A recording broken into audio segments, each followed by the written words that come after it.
While everyone's talking about Iran, Trump, and bunker busters, there's a much wider move happening behind the scenes, one that directly benefits Russia. Because while the headlines scream about nuclear facilities and countdown clocks, inside the US there are people quietly pushing to ease up on Russia, to roll back sanctions, to delay decisions. And when you connect the dots, you start realizing this isn't just hesitation, it's a strategy. So here's what happened. Trump sent Caroline Levitt, his press secretary, not the Pentagon, not the National Security Council, to announce that he'll take 2 more weeks to decide whether the US will get involved in Iran.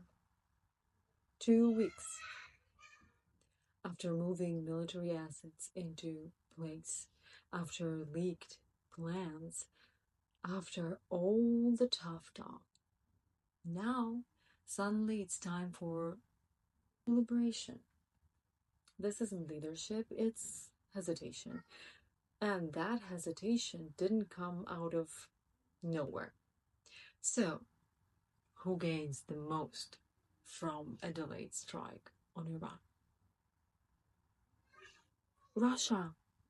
Iran is supplying Russia with drones and tech. They've been tag teaming sanctions evasion for a while now and building a survival network outside the West.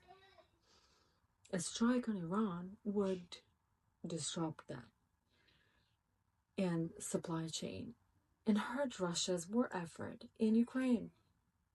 But if Trump delays, if the US backs off, Russia keeps getting support. And the people behind that delay, they know exactly what they're doing. So let's talk about who's helping shape that outcome. One of Trump's closest advisors, Steve Witkoff, is reportedly pushing to revive Nord Stream 2, the very pipeline that made Europe energy dependent on Moscow. Bringing it back would be a massive win for Putin. Well, at the same time, though, Trump's White House is asking Congress to weaken sanctions on Russian energy. They're calling it flexibility, but what it really means, let Russia back into the energy market. Let the money flow again. Even within the Republican Party, there's a fight. Marco Rubio and Doug Burgum are warning against these moves. They're saying it undermines US energy security and helps Moscow, which is logical. But they're up against voices inside the MAGA circle who want to normalize deals that just so happen to benefit Putin. This isn't just about Iran.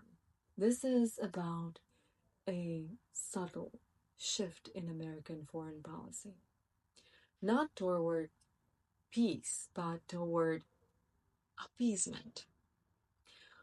We're watching Russia win without actually firing a single shot because sanctions are being softened, energy deals are being floated, and decisive action is being replaced with delay, delay, and a little bit more delay.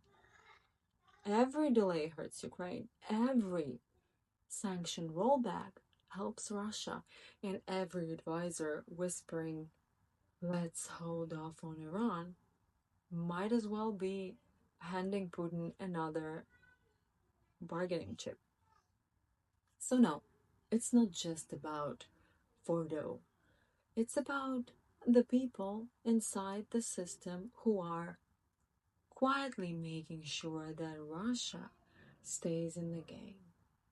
So, if you want to know how this connects to Project 2025 or who's funding this shift, hit subscribe because this isn't over and neither is the disinformation campaign trying to cover it up.